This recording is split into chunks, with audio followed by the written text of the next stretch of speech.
He has a bachelor in mathematics from Harvard University and a PhD in computer science from MIT. He has served on the faculty of Carnegie Mellon University and the staff of DEC Cambridge Research Lab. He's a recipient of the 2003 Dijkstra Prize in Distributed Computing, the 2004 Golden Prize in Theoretical Computer Science, the 2008 ISC Influential Paper Award, the 2012 Edgar W. Dijkstra Prize, and the 2013 Wallace McDowell Award. He received a 2012 Fulbright Distinguished Chair in the Natural Sciences and Engineering Lecturing Fellowship, and he is Fellow of the ACM, a Fellow of the National Academy of Inventors, the National Academy of Engineering, and the National Academy of Arts and Science. He has served as a consultant to several industry blockchain projects, including Facebook, Algorand, Ethos, and others. So we really thank you, Professor Herlihy, for your presence. It's really, we feel honored. It's really a pleasure to have you here at UNAM, and I thank you in advance for your conference. So I'm going to leave you with Professor Herlihy. Thank you.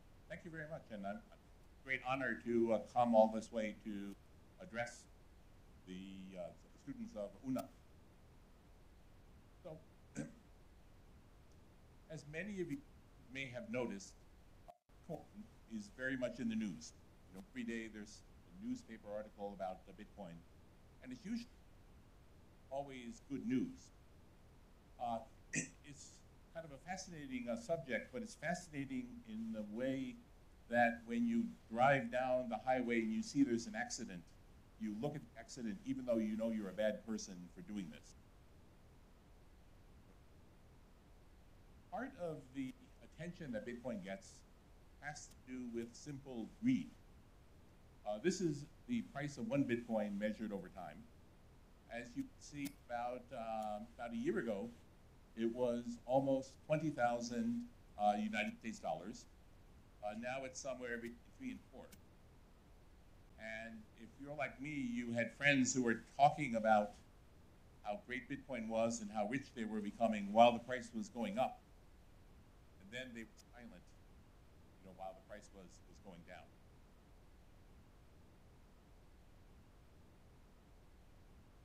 You can explain this and almost any other technical phenomenon by something called the hype curve, where something is invented. While it's new, everyone has exaggerated expectations. Bitcoin going for government, lawyers, police, most of civilization, so we can live in a libertarian paradise electronically. Then people discover that much of this isn't true. Then they reject the idea and say, I feel angry and betrayed because you told me this was going to be so wonderful, and it isn't. And then slowly people learn how to improve things, and in the end it becomes a normal, boring thing. And so what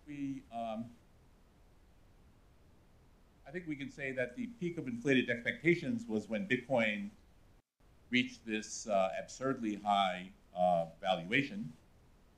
Today, there's a lot of disillusionment where Bitcoin is worth a lot less.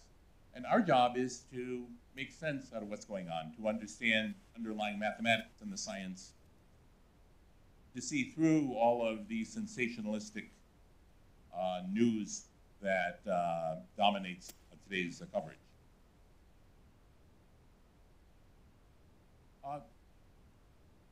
Bitcoin came to the attention of most of the public when the FBI closed down Silk Road.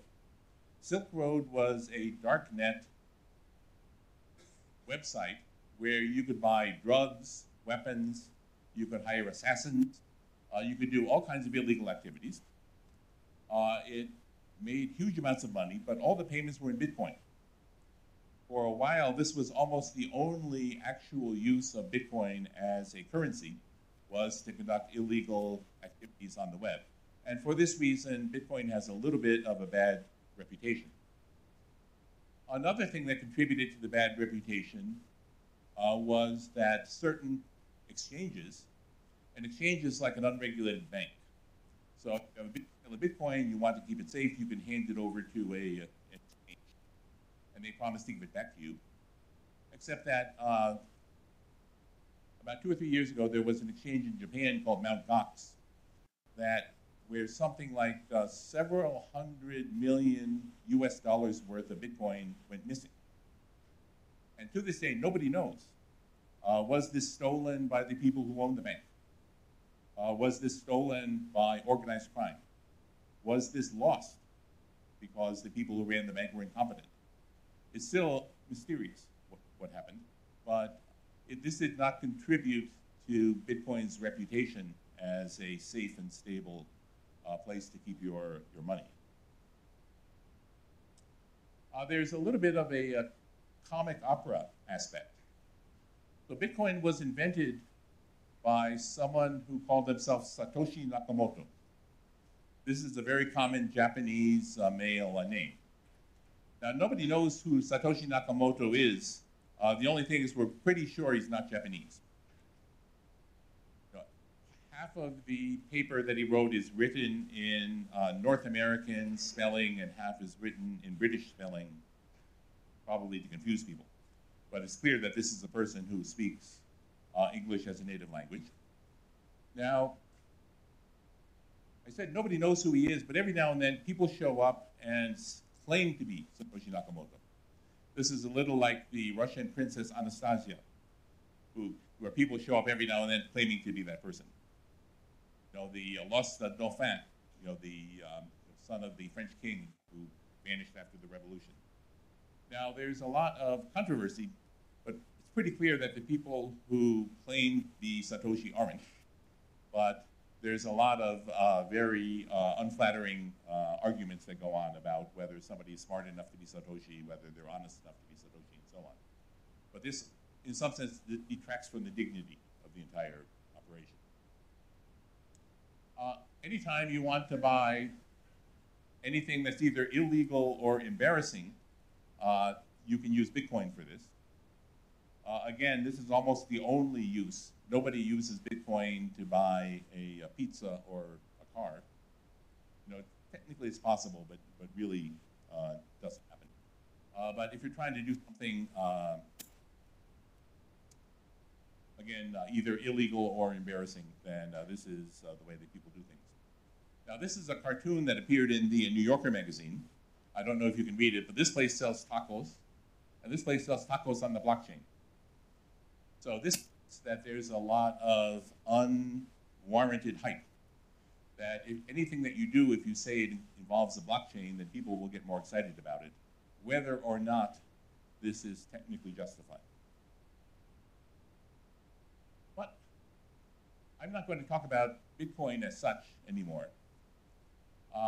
I'm going to talk about blockchains.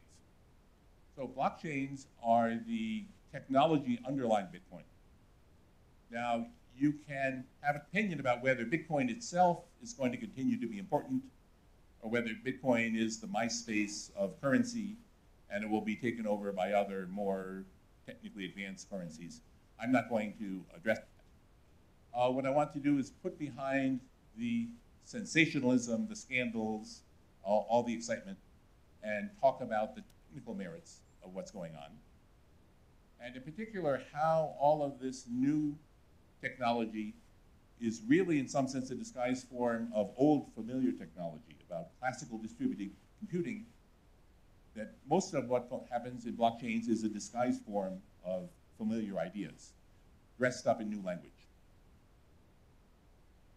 So I want to talk about why we need real scientific work on this.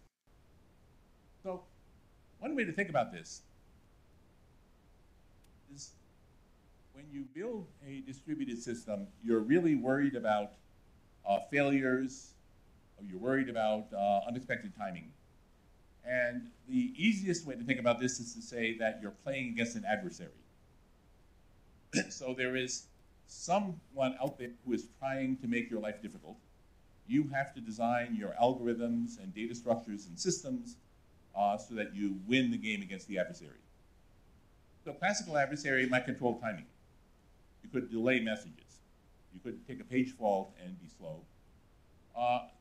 You could have a replicated database and some part of it crashes, and you want the rest to continue working. You could lose messages. At the extreme, you could have Byzantine failures. Byzantine failures were invented because people wanted to work with, say, sensors on airplanes, and they didn't know how they would fail, so they said, let's just pretend the worst thing happens. But they didn't really think that there was an intelligent adversary out there. They just thought, well, it's very hard to predict. So we'll say, what's the worst thing that can happen to a 2-bit register? So, and then we would, against such an adversary, you solve a mathematically clean, simple problem. For example, the well-known consensus problem. Now, today things are different. Today we have real hackers, real human beings who are working very hard to undermine your systems. This is not just crashes, not just lost messages. There are very subtle attacks. Meltdown is a way of reading someone else's memory by taking advantage of very complicated and subtle caching and speculation. Spectre is another version of this. Reentrancy attacks, I'll mention briefly later on. These are all very sophisticated attacks. And the problems that society has to deal with are things like, how do you hold an election when someone else is trying to use very advanced techniques to subvert this?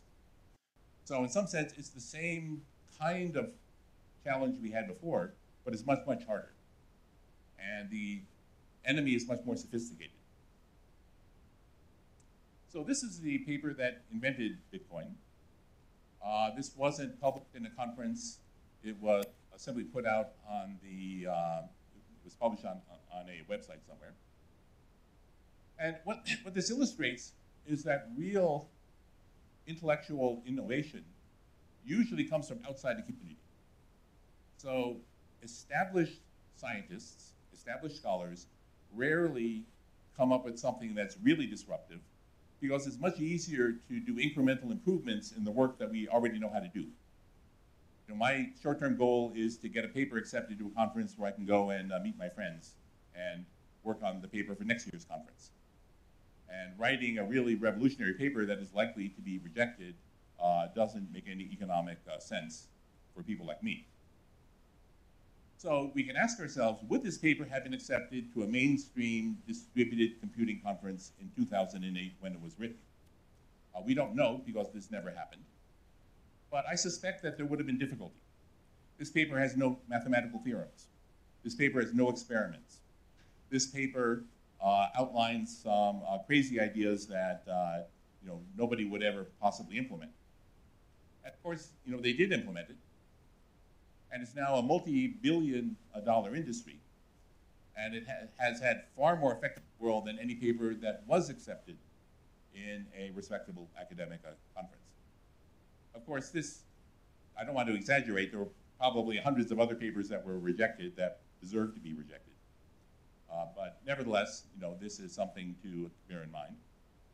And what I want to talk about here is, so what, this seems like a completely alien, different approach to doing distributed computing. And I want to argue that it's basically far more familiar than it looks.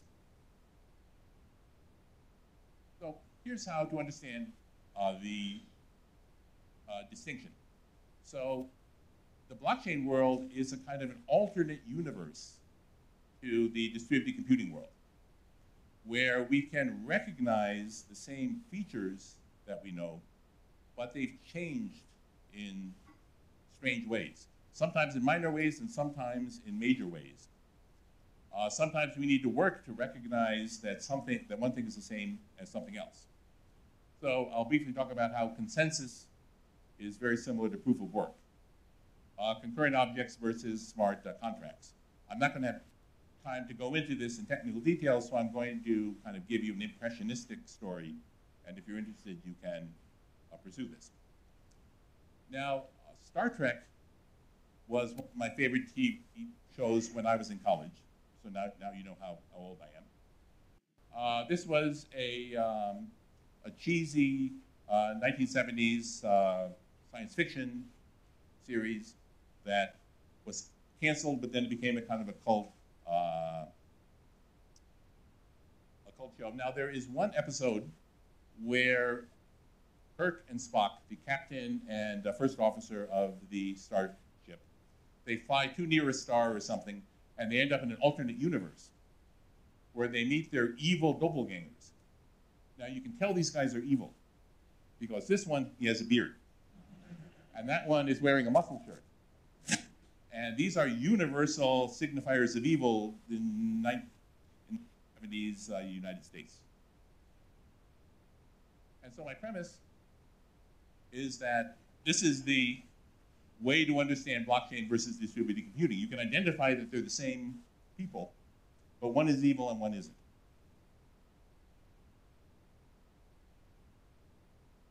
But basically, it's more alike than you would think. And I want to explain what the similarities and differences are, because I find this is the easiest way to understand this field, which might seem at first very confusing, is, to me at least, starting from the classical distributed computing and moving forward from there. Now, I became interested in this when somebody gave me a paper for a company that had just raised tens of millions of dollars in funding, and they were doing Byzantine agreement, and I read the paper, and after the first page I realized these people don't know what they're talking about. They're using terms incorrectly, their algorithms are wrong, and yet they just raised a lot of funding. So at that point I decided this must be an interesting area because the bar is low. And early attempts to build distributed systems in the blockchain world didn't work out very well. Now this has changed. These systems are now much more stable. They fixed many of the bugs, but the people who did this are very smart, energetic people, but they didn't actually know very much about the background and the history, and so they made a number of elementary mistakes. Now, I don't want you to think that I'm being supercilious, because the academic distributed computing world did not build this blockchain economy. This was done by kind of non-academics, not by respectable scientists and so on, but by mostly young people who had maybe a little bit too much money and a little bit too much ambition, but the accomplishment is real. So I don't want to sound like I'm complaining about the young people these days. It's really much more complicated a picture. So the basic idea behind blockchains is very simple. There's a lot of mystification, but really a blockchain is just a ledger. A ledger is basically a log of events. Ledgers of this kind were invented during the Italian Renaissance. Double entry bookkeeping, all of these things. They're responsible, arguably, for the invention of capitalism, because you can organize large companies and ship goods across the world. And what it is, it's an append-only list of events. You cannot go to a ledger and erase something. If you want to correct something, you append a correction.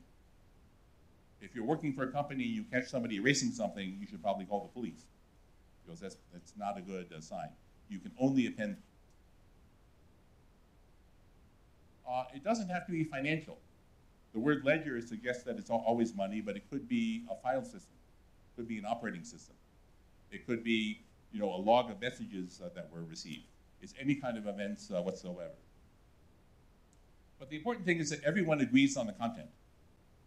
You and I might not trust each other, but we have protocols for agreeing, neutral protocols for agreeing on what the ledger says.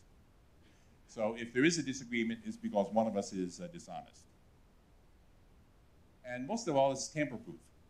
There is no practical way you can go in and change the ledger after it's been written. All of these things are important, but this is really all that you need to understand about ledgers.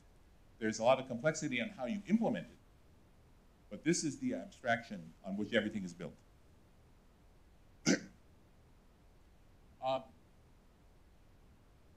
In Bitcoin and in classical distributed computing, there are mechanisms called consensus on one side and proof of work, which are almost but not quite the same thing. So literally, this is what a blockchain looks like. So it's an event pointing to another event pointing to another event.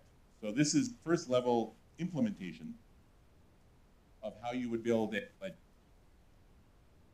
Now, in order to make things tamper-proof, we're going to use a little bit of cryptography. So here the idea is we have something called a hash function, which says it's easy to go from the thing that you care about to the hash, but it's very hard to go the other way. So you can think of hash as a unique fingerprint.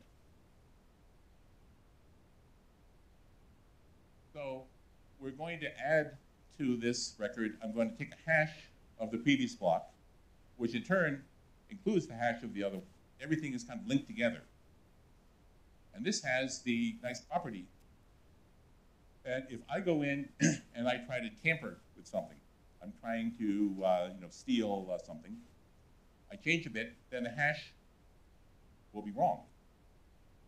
And there's no way I can go. There's no way I can go back and change the hash to match the new value, and that will percolate all the way through. So that if anybody changes as much as 1 bit in the log here, then everyone will instantly see that there's a problem and reject it. So this is the key to making things tamper-proof. So even more literally, if you want to build this sort of thing in the context of classical distributed computing, you keep this list of things that happened.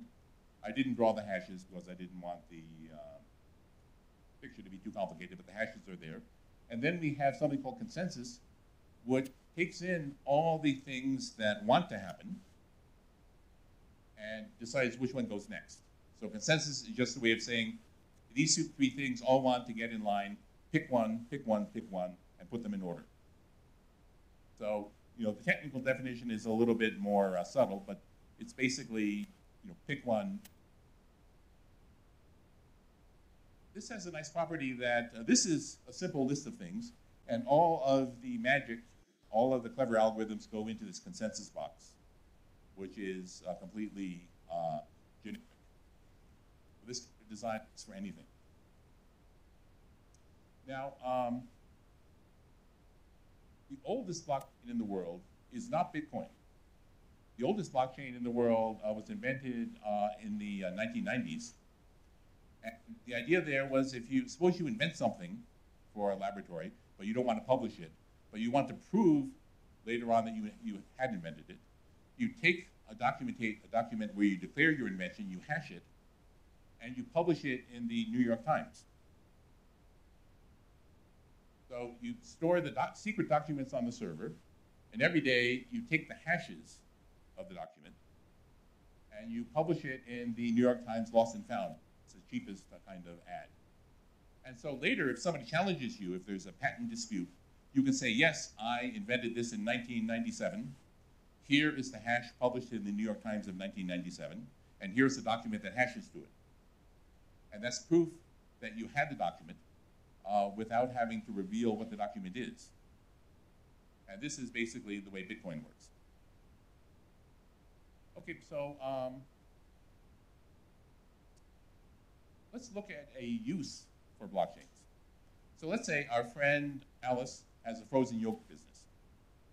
Frozen yogurt was once very trendy, but her business is in trouble. And this trouble happens because when she receives shipments of yogurt from the factory, they're melted. And so she needs to try to figure out what's going on. So she looks at her supply chain. So her supply chain consists of 2 things. There's Bob's truck, which transports the frozen yogurt from the factory. And then there's Carol's factory, where the yogurt is produced. And somewhere between the factory and the delivery of the truck, the yogurt is melting. So she goes to Bob and confronts him, and he says, okay, first off, I never transported that yogurt. Plus, it was melted when I got it from Carol. And third, it was fine when I delivered it. And lawyers are perfectly happy to argue in this kind of a style. And Carol also repeats the same thing. So Alice has no way of knowing what is going wrong with her supply chain. So she says, okay, what I'm going to do is I'm going to build a ledger in the cloud. I'm going to give permission to Bob and Carol to write to the ledger. And I'm going to buy a bunch of sensors, temperature sensors, and I'm going to put them in the trucks so I can tell what the temperature is. So I'm going to take this and turn this into what's almost a blockchain. Not quite, but it's very close to a blockchain. So every 10 seconds, the sensors are going to make a sensor reading. We're going to use consensus to figure out, maybe take the average of these sensor readings.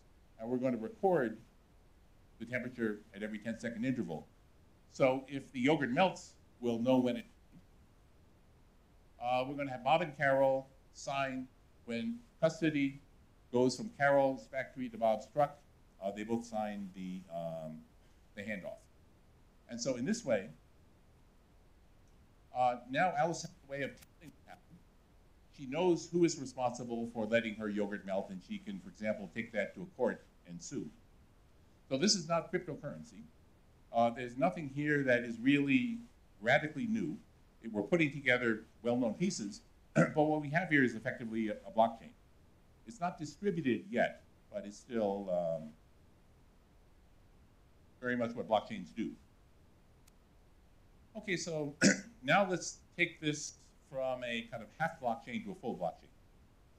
So Alice decides to sell her frozen yogurt business and open a restaurant. Now the problem with opening a restaurant is that it's capital intensive. You've got to buy a deep fryer, you have to buy plates, you have to buy forks, and you have to pay rent. Venture capitalists are greedy, they want too much, so she decides she's going to raise money by herself. And so what she does is, well, not really an initial coin offering, it's a coupon offering. So what she says is, okay, if you give me money now, I will give you a coupon that you can redeem for a free meal later on.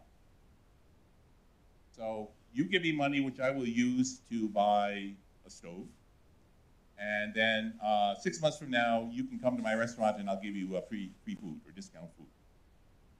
And so, of course, being media savvy, she doesn't call it a coupon, it's a crypto coupon. But she's going to put this on a kind of a blockchain. So what I'm building here is basically, I'm inching over toward a Bitcoin-like blockchain. And the idea here is that she's not selling stock, she's selling a promise of future delivery of service. And in this way, she's trying to get away from a regulation, probably unsuccessfully. In order to go any further, I'm going to give you a 30-second introduction to modern cryptography. I apologize to everyone who already knows this. So everybody has a public key and a private key.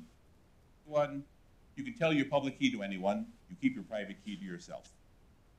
And if I take public key, I can take a message, I can encrypt it, and no one can read it. It can be decrypted. Sorry, if my public key, you can read it, you can decrypt it with a private key. And in this way, I can produce a message that only Alice can read. You can take my public key, encrypt it, send me a message, and only I can tell what that message is. The blockchain management.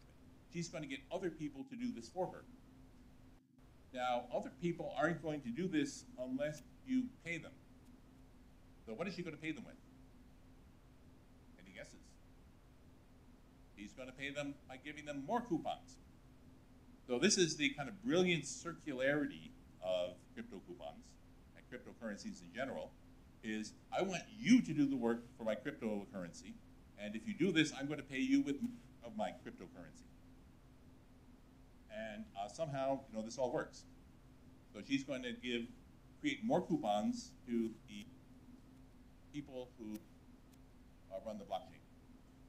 Now, who controls the blockchain? We can do this in a centralized way, the same way that Visa and MasterCard do things. Or we can do things in a decentralized way where we have a bunch of people who are all running the blockchain and they can vote or do something. Voting is an interesting idea. So let's say, I'm going to borrow all of your laptops, and then you can vote on what happens to each coupon. Now, the problem with voting is you're not always sure who is voting. Not everybody might at first seem to be. Now, in classical distributed computing, if you want to make distributed decisions, you have to vote. So this is the good Spock says, voting decision requires voting. The evil Spock says, well, let me introduce you to my friend Sybil. So the technical term for what I'm about to describe is a Sybil attack. This is a picture of a Sybil from the roof of the Sistine Chapel. There's no relation between the Sybil of Sybil attack and the Sybil of the Sistine Chapel, but it's the only picture I could find that made sense. And when you vote in the United States, they give you a sticker that you can put on your shirt. And our friend Sybil likes to vote a lot. So the problem here is that if you don't know who is out there, it's easy for one person or organization to create a lot of fake accounts and vote. So I want to steal some coupons, so I will create 1 million fake accounts, and they'll overwhelmingly outvote all the honest people. So we need a way to control.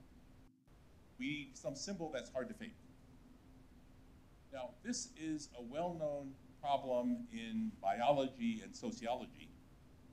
Well, imagine that you want to run a street gang doing all kinds of nasty illegal activities, and somebody comes along and says, I'd like to work for you. How do you know that they're not a police officer? How do you know they're not a journalist? How do you know that they're not just lazy? Well, typically what you ask them to do is you say, do something that's kind of expensive that you wouldn't do if you weren't sincere, like get a tattoo with the name of the gang. That isn't something that somebody who isn't committed would do. In nature, if you want to find a mate, you want to convince your mate that you have good DNA, you develop something like this, which says that, look at me, this is really attractive to predators, but I have been able to escape being eaten by an eagle for a long time, even with his beautiful tail. Therefore, I must have good genes.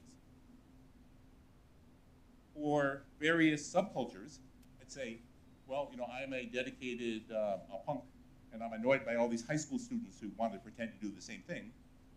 So unless you get a tattoo on your face, which is going to annoy the hell out of your parents, you can't join. So this is exactly what proof of work is. It's the equivalent of getting a gang tattoo. So I'm not going to talk about the technical ways in which this is executed, because you can find that out for yourself. But the basic idea behind proof of work is you consume sources for no purpose other than demonstrating your sincerity in running the blockchain. Now, one way to do this is to say, if you take a $100 bill and burn it in front of me, I'll let you vote, which is basically what proof of work is. Now, the interesting thing of this is it makes Sybil attacks pointless, because burning 100 $1 bills is the same as burning a single $100 bill. So there's no point in pretending to be many people, because you have to consume resources. So let me get a little bit more detailed. Oh, this was invented as a way of controlling spam. I never caught on, unfortunately, and it's been adapted to a proof of work consensus. And again, it's expensive to fake. So the way to think about this is we're going to hold lottery to decide what is going to be the next coupon transaction. Tickets are expensive. This is the proof of work part. So if you want a lottery ticket, you have to burn a $100 bill in front of me. But all you get for this is a lottery ticket. So 5 of you all burn $100 bills. Okay, here are 5 lottery tickets. And you don't get paid right away. You only get paid if later winners endorse what you did. So if you try to cheat in some obvious way, you won't get paid. So you have an incentive to behave yourself, even though we don't know who you are. And that makes Sybil attacks expensive and pointless. And so really, this is all you need to understand about proof of work, unless you actually want to build your own blockchain, in which case you can look up the technical details. But this is really what's important. Okay, now there's a problem with any lottery, is that every now and then two players simultaneously win. You know, this is infrequent but not rare, like for lotteries. And when this happens in a blockchain, what happens is you have two people, okay, this transaction, no, that transaction.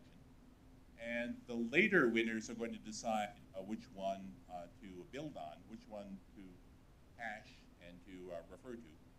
By the time this starts, you don't know who's going to win.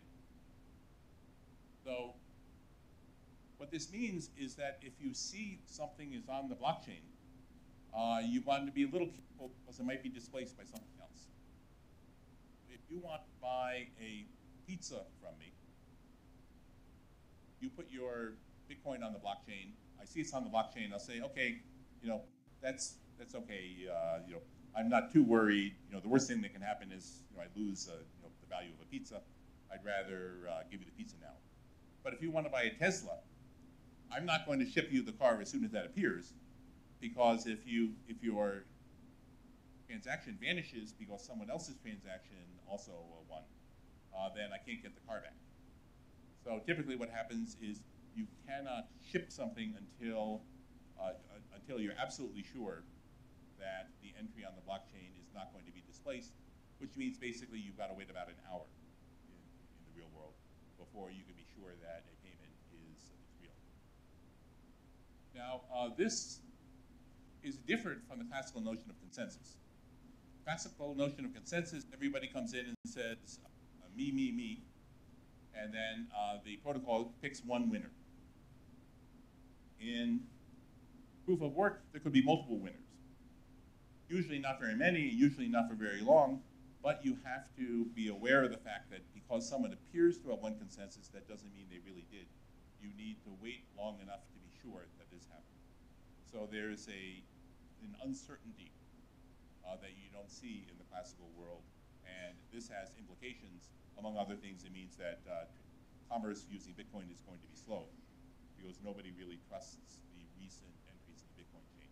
By the time something is far back enough, it becomes really, really unlikely that it will be displaced, and it's probably safe to do anything. But for something that is recent, you have to be careful. Similarly, in classical consensus, once if you win, you win. And nothing will change that. Proof of consensus, there's still a matter of dispute. You can have two chains building off the same one, and you might have to wait to see which one wins. Because of communication, asymmetries, and so on, there can be transient disagreement as to the state of the chain.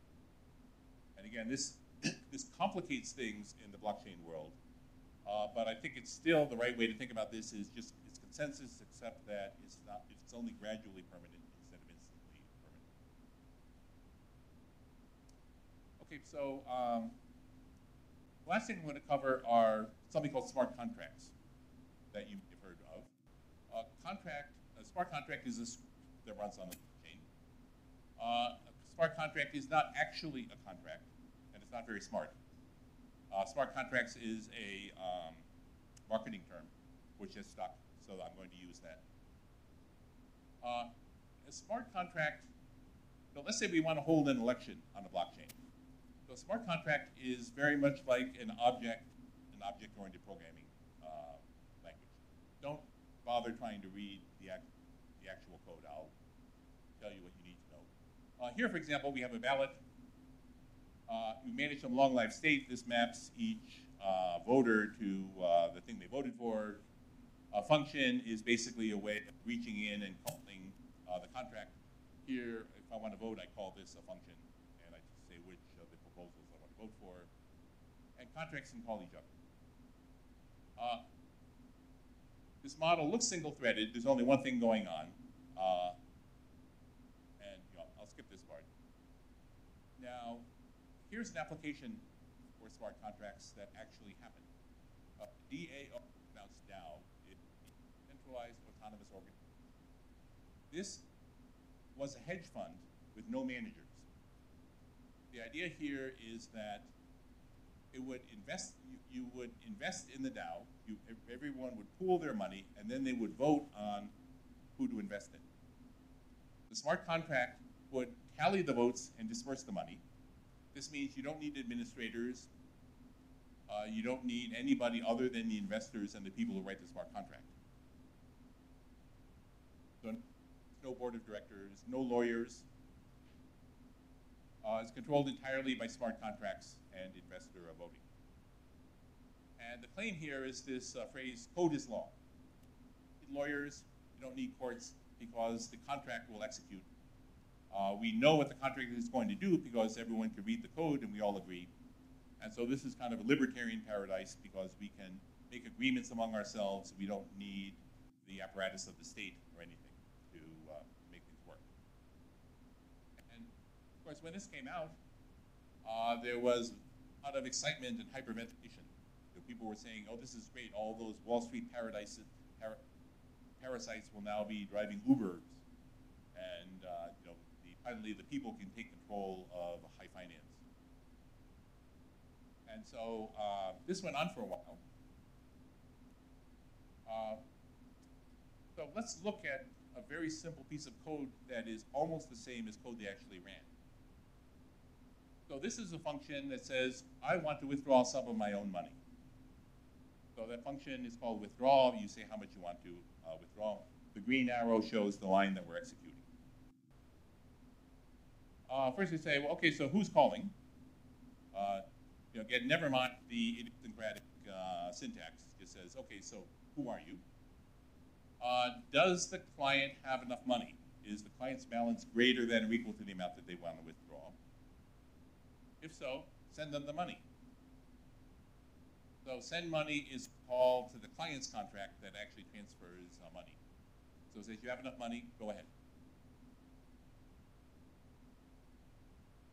And the result of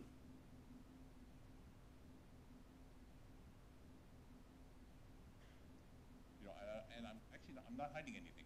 So let's rewind and figure out what happened. So here we are, we're transferring the money to the client.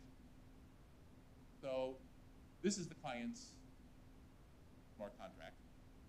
So we're calling this, and the client credits its account, and then it does something weird. Wait, what?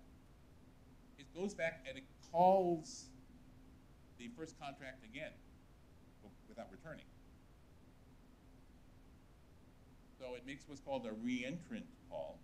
So it goes back up here and it calls this function while it's already active. So now we have two program counters. We have the gray one, which is suspended, and we have a green one that's active. And this is the interesting part. It comes down and says, does the client have enough money? Well, of course the client has enough money because we haven't debited the first withdrawal.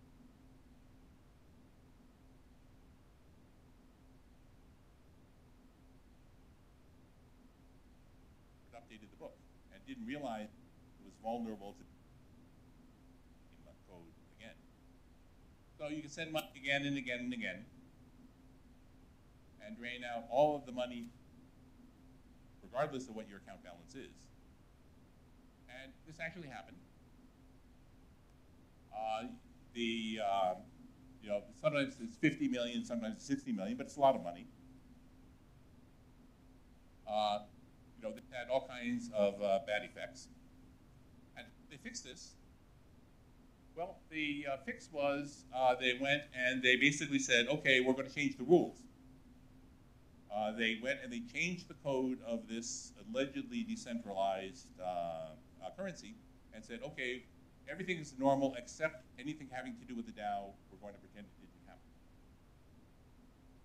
So they're basically rebooting the currency and starting over from the time the DAO was created. This is called hard fork. And this whole code is law thing, which we're very militant about when they're setting it up, that if you lost your own money, then code is law, libertarian paradise and all that stuff. But you steal the money of the people who run the place, and suddenly the rules, code is no longer law.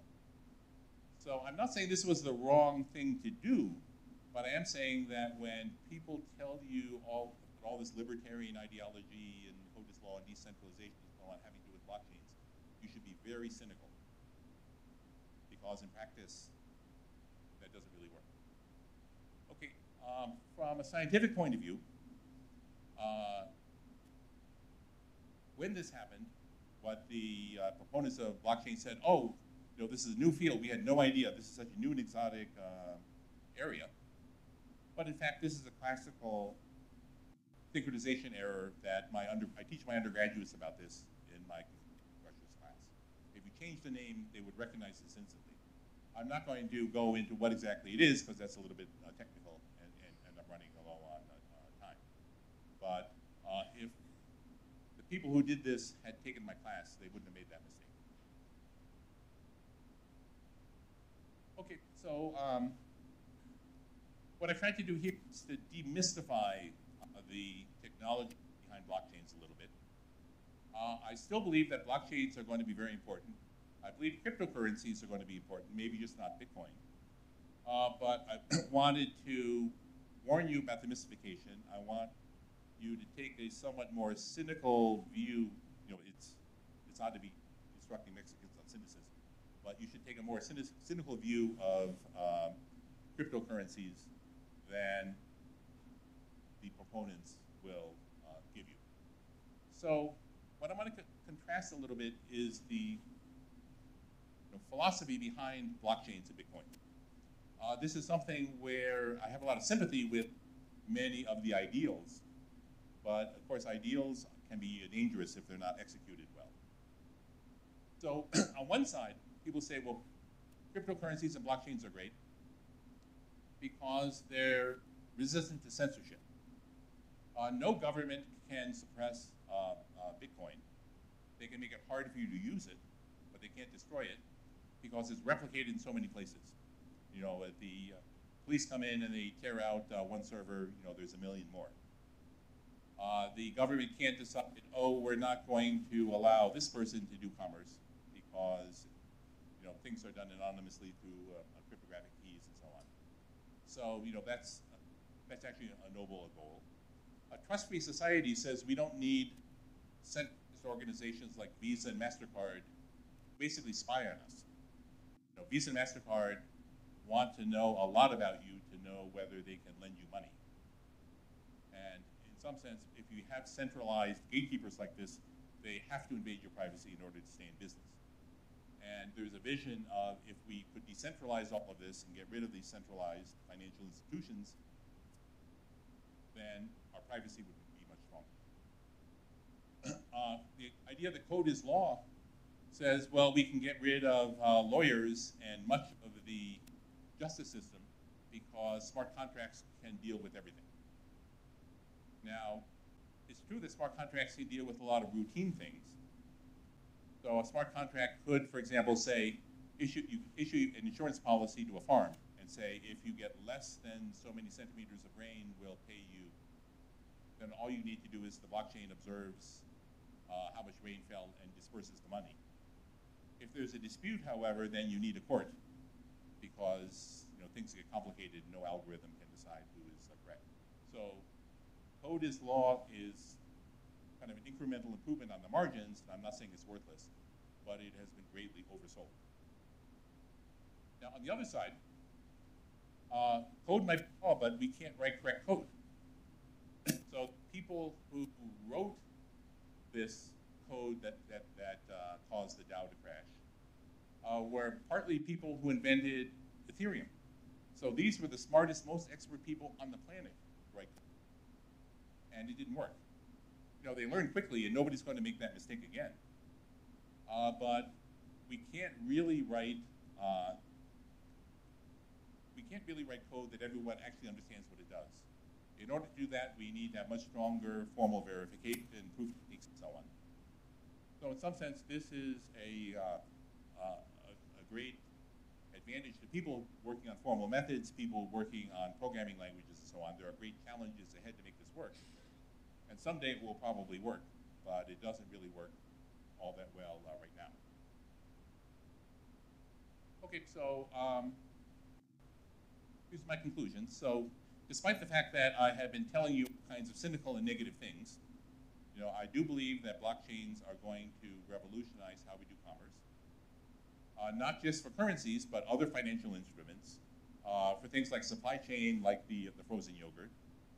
For things like the legal documents, you can record who owns land on a blockchain.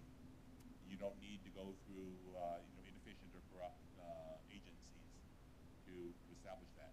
There are many, many possible applications. They're all being worked on by various companies.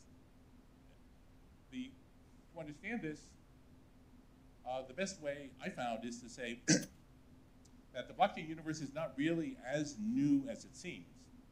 Really what's going on is they took a lot of pieces from classical distributed computing. They put them together in new and creative ways. They didn't really invent anything fundamentally different, but the combination of these kind of known pieces turns out to be very powerful. They changed the terminology to make it almost unrecognizable. Once you see through this and say, oh, I recognize that this is consensus except that it lacks the same kind of degree of finality, then it becomes much easier to understand. It becomes much less mystifying. This is a great area to do research. One of the problems with distributed computing is we came up with all of these very elegant algorithms, but nobody was interested. Now a lot of people are interested because we found something really powerful to do with it.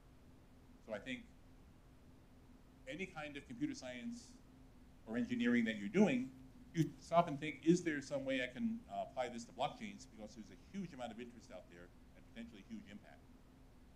And as long as you approach this with open eyes, then I think this is a great place to be doing research. And with that, I'll take questions.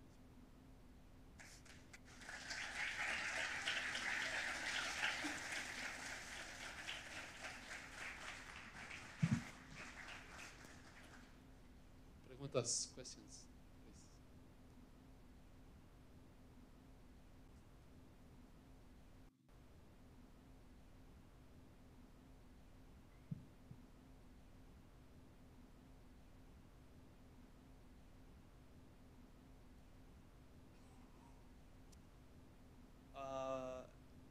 It's kind of a trivia question, more like, so what do you think about hygiene and specifically e-citizenship, implementing blockchains and merging them with bureaucracy? So a blockchain is just a technology, and it's another kind of tool. If your bureaucracy doesn't work to begin with, it's not clear that the blockchain technology will help. If you have a system that sort of already works, then I think you can improve it.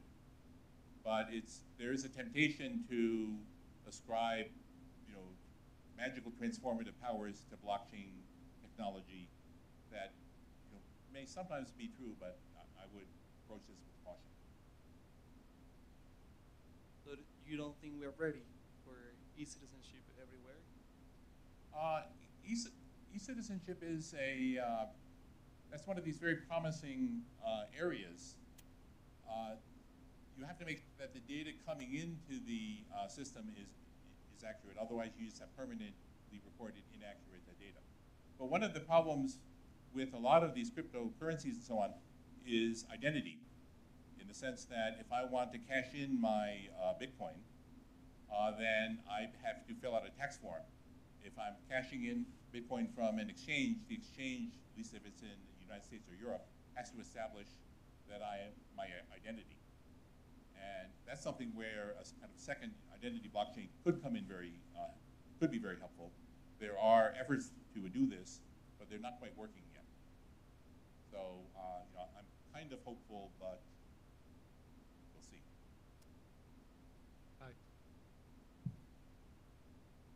So the problem that you describe here in the presentation is about permissionless distributed ledgers. Yes. Can you tell something about the permissioned distributed ledger? Will they have the same flaws, or are they ready to be used? So the permissioned layers are similar in some respects. They have fewer problems. The frozen yogurt blockchain is an example of a permissioned blockchain because only the sensors and only the truck and the factory owners can post on the blockchain. there's been a lot of effort in public blockchains for business. And my feeling is that, in some sense, these applications may have a more profound impact in the long term than cryptocurrencies. But they're good, they're much less sensationalistic.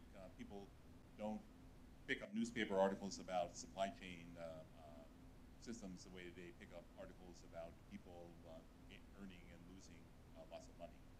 So I think in some sense they have fewer problems there, but they're applicable to different things. You couldn't use a permissioned blockchain for a currency, for example. It's not clear you want a permissionless blockchain to keep track of voter registration, for example. So they're kind of different areas, but I think both of them have enormous future potential.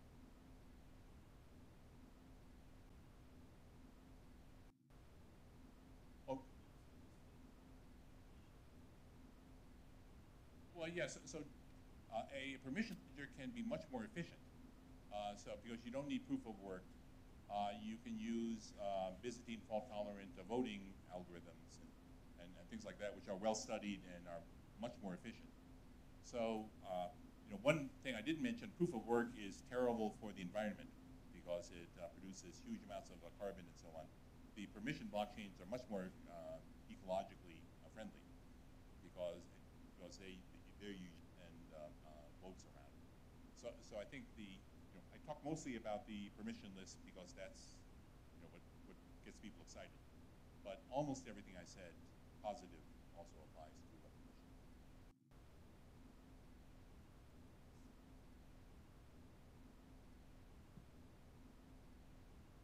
Hi.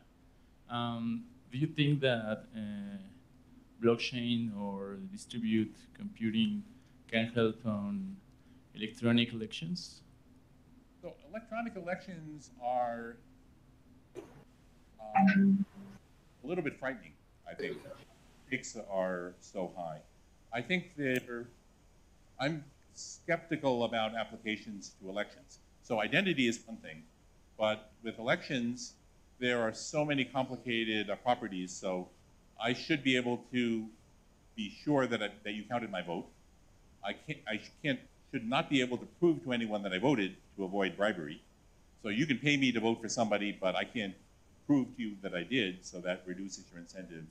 And the public nature of blockchains can make that not impossible, but kind of tricky.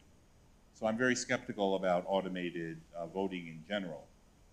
I still think paper ballots are probably the safest technology because I've seen so many technical systems that didn't work.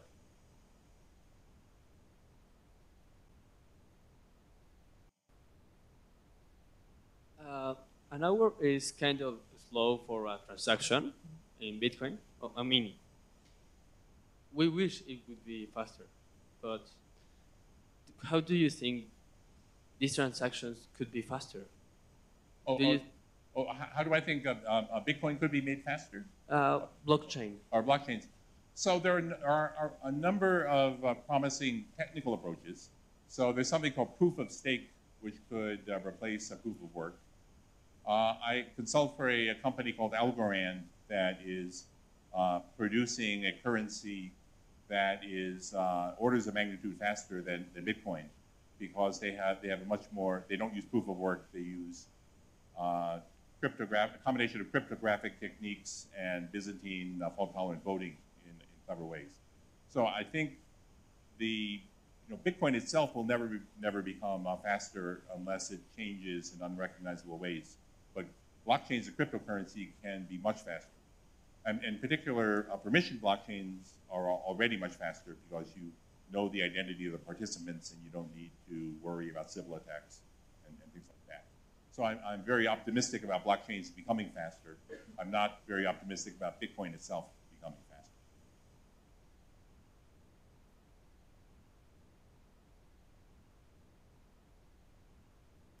This might be too personal, but do you own some cryptocurrencies? Mm-hmm. So I consult for a number of startups who pay me in coupons that promise me discount dinners, and the reason I do this is because it's interesting, not because I ever expect to get any benefit from these things. So I do own crypto assets, but I don't think they're very valuable. And I did not go on that Bitcoin roller coaster ride because I always knew it was going to crash. Thank you.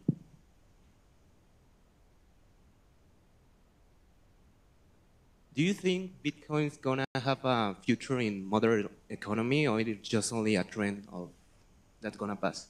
I'm skeptical about the. So Bitcoin, I think, is always going to exist because there are enough people out there who believe in it. I don't see any reason. Bitcoin is so slow, and the fact that it is deflationary, meaning that there's only a fixed amount of a Bitcoin that will ever exist, mean that it would be really, it's never going to be used for money. So you can't buy things for Bitcoin. It's always going to be kind of a speculative instrument. So people are going to buy Bitcoin because they're hoping it goes up. But there's nothing really you can do with it except trade it for perhaps for other speculative instruments. So it will probably always exist. I don't think it will become increasingly important because other currencies, there are other financial systems. Apple announced something recently. There are rumors that Facebook has a currency coming out at some point. Algorand has a currency. Each of these currencies is going to be much more liquid and much faster than Bitcoin. It's not going to have the same cachet as Bitcoin because it comes afterwards. But those will probably some of those will become important. And I don't see any way that Bitcoin can keep up. That's not investment advice because I'm not allowed to do that.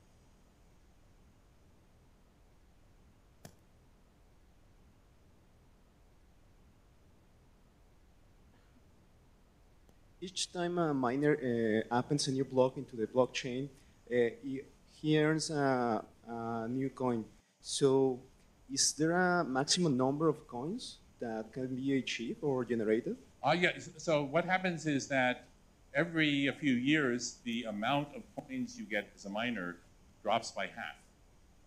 And then by 2040, approximately, it goes to zero. There's another way that you get paid is that when you submit a transaction, you also put in a fee, a kind of propina. And in 2040, it will be all fees. So if you have a transaction and you want it executed, you'll have to put in a fee to convince a miner to put that in. That means that the maximum number of Bitcoins that will ever be created, I think 90% of all Bitcoins that can be created have been created. Okay. Which means if Bitcoin were a success, it would be deflationary because the value of a Bitcoin would have to increase over time because the supply is fixed. If the economy expands and the money supply is fixed, then you end up with deflation. Okay. Now, the people who invented Bitcoin were really worried about inflation, which is why they put a cap on the amount of Bitcoin that could be created. But they weren't concerned about deflation. Thank you.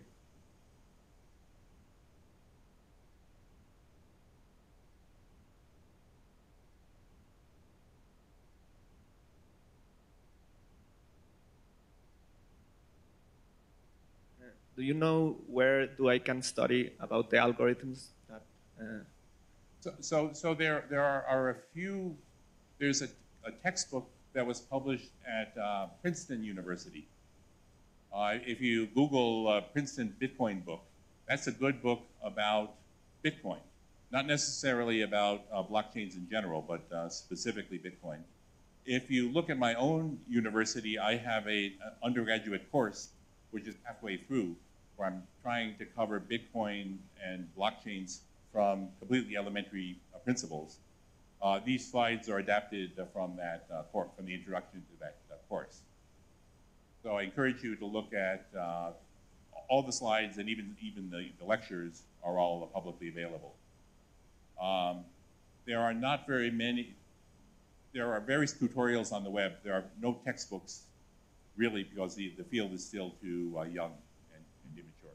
Yeah, but probably on a web page or some link, or probably those on formal, let's say, on formal people that are developing this technology and improving new algorithms and also new ideas to help this technology came up.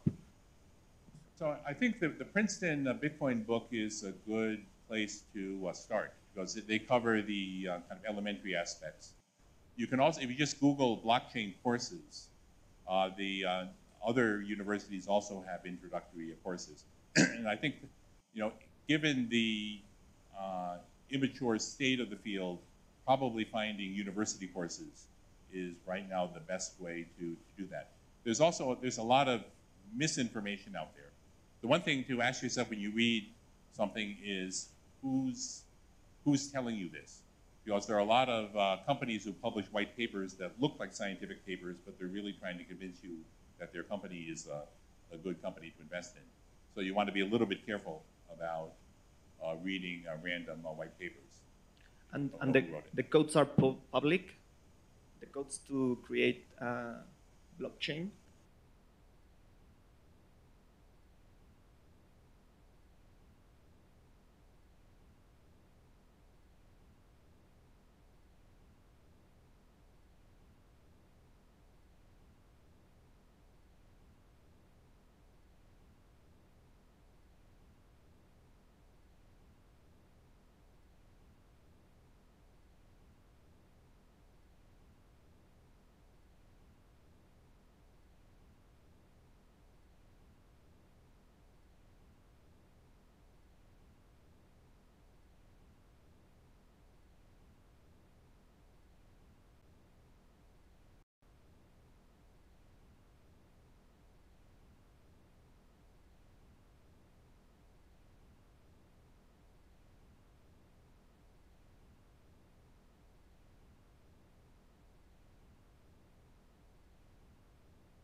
Anarchy. The most recent news was the largest exchange in Canada. The owner dropped dead, and now they can't get the money back because he knew all the passwords and keys, or at least that's the story. There's also rumors that he ran away with the money, that they'd already lost the money. It's a complete mess. But there are hundreds of millions of dollars that just vanished. So you want to be extremely careful when you pick say an exchange to keep your Bitcoins for you, because not all of them are honest. They're not regulated, like banks, they're not insured. But it's a dangerous world.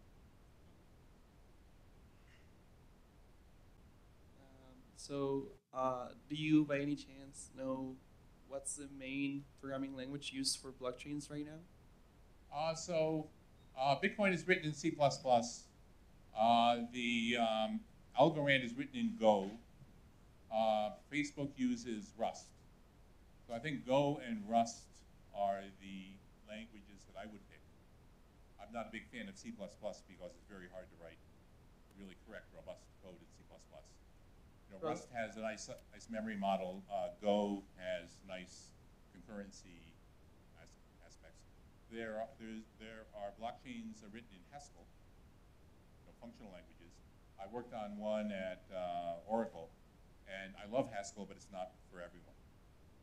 Yeah, that was my next question. Do you think there is potential for functional languages like Haskell or OCaml or some of those? I think those would make excellent smart contract programming languages. So as part of my class, I have a series of examples of ways people have broken the Solidity language, which is basically JavaScript. Now, you do not want to write smart contracts in a language like JavaScript because every hacker in the world knows that they'll get rich if they can find your bugs. And it's very hard to write correct JavaScript. So something like Haskell is much easier to reason about. It's much easier to prove correctness. You'll have harder time finding people who can program in it, but I don't think that's a bad thing. You should have, your best programmers, if they're doing irrevocable large financial transfers, you better use a language that's easy to reason about.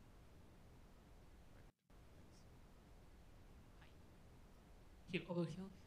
Hi.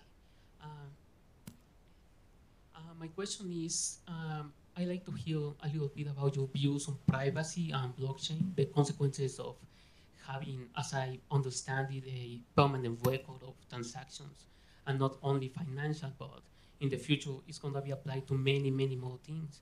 So what about privacy and having, for example, the right to be forgotten? It's not going to be possible in the future. So what about? That's an excellent question, and I could give you another hour-long talk on that. So Bitcoin has almost no privacy. It's very easy to figure out, the stream of transactions, who owns what. If you run ransomware, people can tell that you're being paid from it. There are efforts like Monero and Zcash to use zero knowledge to make transactions untraceable. But still, when you're talking about non-financial transactions, there are ideas about things like homomorphic encryption, zero knowledge proofs, and so on. The technology there is almost good enough, but it's still very slow. So I think over time that technology will get better, you'll get more privacy. But privacy is still a huge problem on blockchains. The right to be forgotten is in some sense a contradiction of everything that blockchains stand for. The idea that a ledger is append only means that you're not allowed to erase things, and if you want to forget something, then either you have to say, okay, we will erase things, or we will avoid, or we just don't guarantee the right to be forgotten, which means you're going to have trouble in the European Union, for example. So these are very difficult problems. That's a wonderful research area, because if you get any results, people are going to be really interested in what you have to say.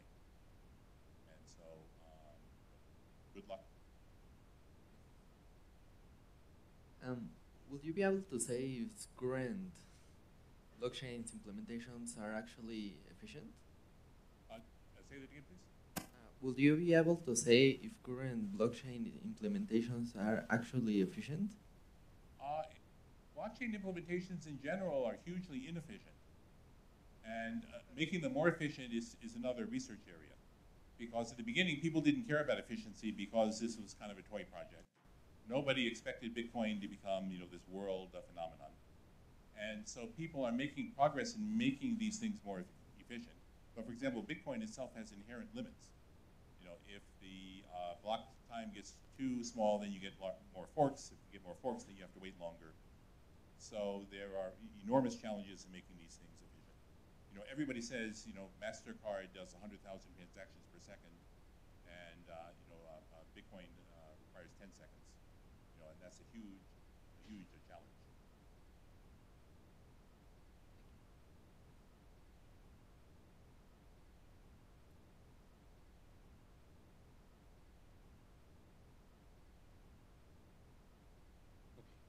Any more questions? Professor Herrle, we thank you very much for your interesting talk. We're very happy that you visited us, and I'd like to present you with a proof of attendance validated with handwritten signature. Thank you.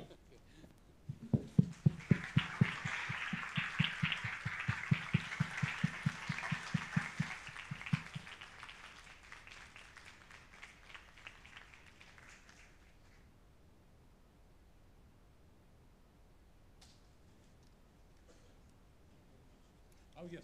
Well, thank you for inviting me. This is a lot of fun. I love answering these questions. People are so...